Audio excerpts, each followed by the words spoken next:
Good day, everyone. Today I will be discussing one of the most painful and controversial events in Philippine history, the Jabida Massacre of 1968.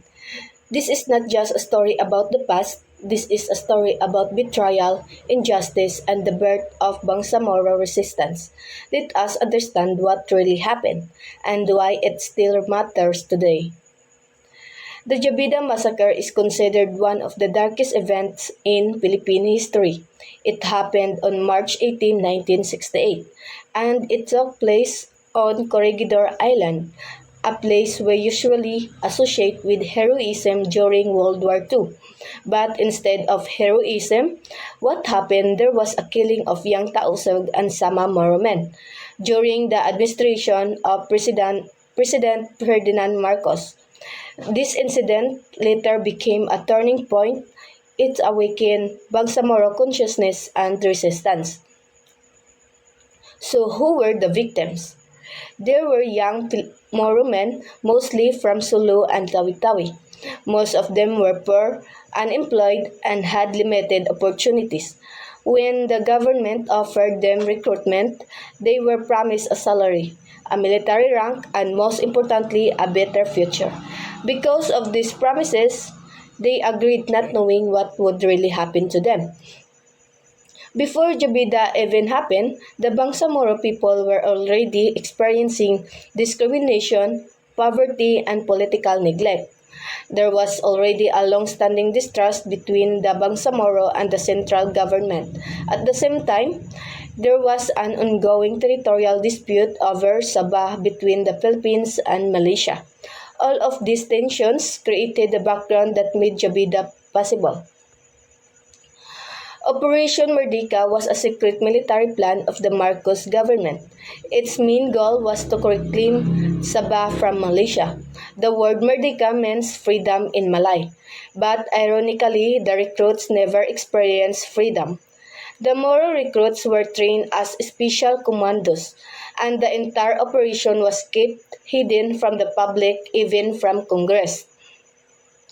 The recruits were given the codename Jabida. Why Jabida?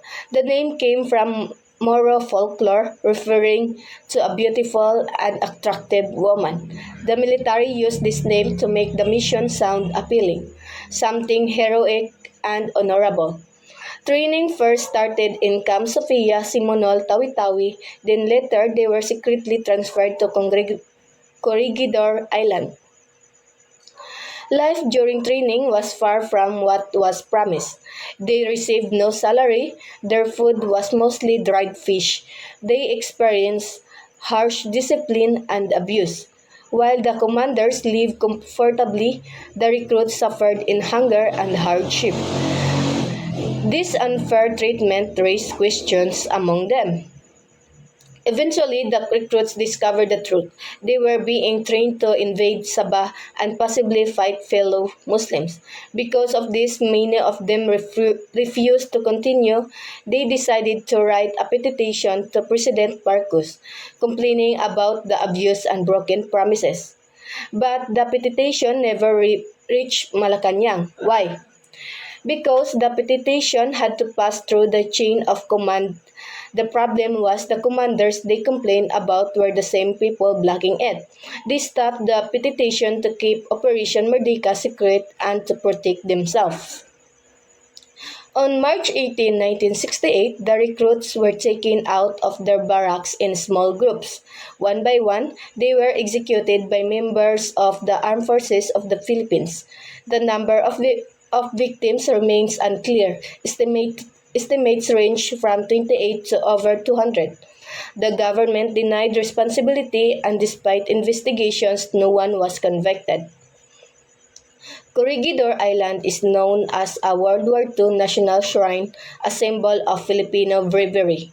But ironically, this same island became the site of a Moro tragedy. From a symbol of heroism, it became a symbol of betrayal and injustice. Only one survived, Jibin Ariola. After hearing gunshots, he escaped by jumping into the sea and swimming all the way to Cavite. His testimony became the only eyewitness account that revealed what truly happened on Corregidor. Former Senator Benigno Ninoy Aquino Jr. exposed the massacre in the Senate. He conducted his own investigation and even traveled to Tawi-Tawi to verify Ariola's story. Because of him, the nation finally learned about the Jabida massacre. The massacre awakened Bangsamoro identity. It inspired the formation of movements like the Muslim Independence Movement and later the Moro National Liberation Front. Trust in the Philippines government was lost and armed resistance began.